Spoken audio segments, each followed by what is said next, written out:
ბათუმის მეორე საბავშვო ბაღის დირექტორი, მეთოდისტი და ერთ-ერთი ძიძა ბაღების გაერთიანების ახალმა ხელმძღვანელმა თანამდებობიდან გაათავისუფლა.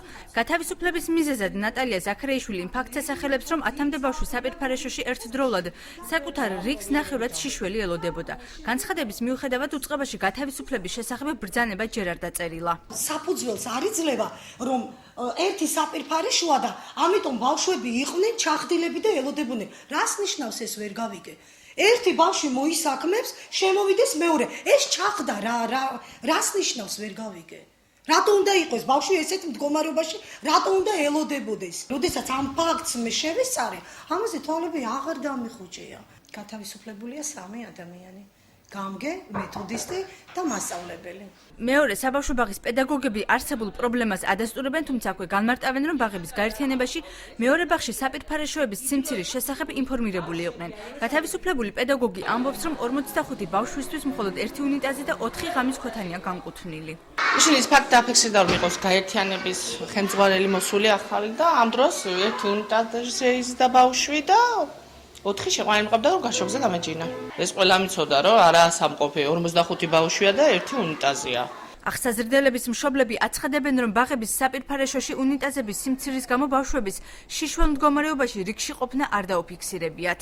ესეთი რაღაც მე რამდენჯერაც მოვსვარ, დღისითაც მოვსვარ, არ დამინახავს. ბავშვები არიან ძალიან ბევრი, მაგრამ მე უწესრიგობა არ მინახია ყოველ შემთხვევაში, რომ ბოდიში და ჩახტილი ერთმანეთს ელოდებოდნენ. ფაქტს კატეგორიულად უარყოფს საბავშვო ბაღის დირექტორი ნანა ერემაშვილის განცხადებით, საკითხი გაზვიადებულია, ქმედება კი თანამშრომლების დისკრედიტაციას ისახავს მიზნად. მისი ინფორმაციით, ბაღების გაერთიანების ხელმძღვანელს ნატალია ზაქარიაშვილს მისთვის სასურველი კადრების დასაქმება სურს.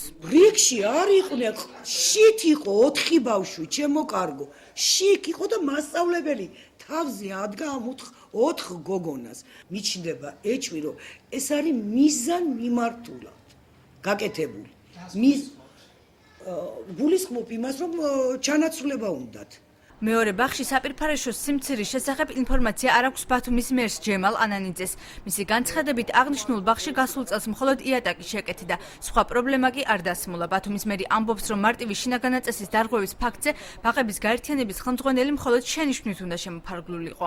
მე ნამდვილად არ მახსენდება, რომ აქ ყოფილიყო საპირფარეშოების პრობლემა და ეს ადმე პროექტში ასახულიყოს.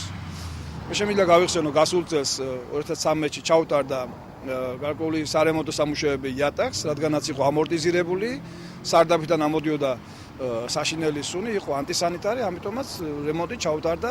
თუ ის მარტივი შინაგანაწესის დარღვევა იყო და იქ არის გარკვეული წესები, ინსტრუქცია, თუ იმის მიხედვით არ დარღვეულა და გარკვეული მინიმალურ ჩარჩოში ჯდებოდა, მაშინ შეიძლება ითქვას, რომ მხოლოდ საყვედურიდან გაფრთხილებით იყო შესაძლებელი შემოფარგლულიყო გაერთიანების დირექტორი. გააგრძელებენ თუ არა დათხოვნილი თანამშრომლები ბრძოლას სამართლებრივი გზით, ეს უახლოეს დღეებში გახდება ცნობილი მას შემდეგ, რაც უწყებაში შესაბამისი ბრძანება დაიწერება.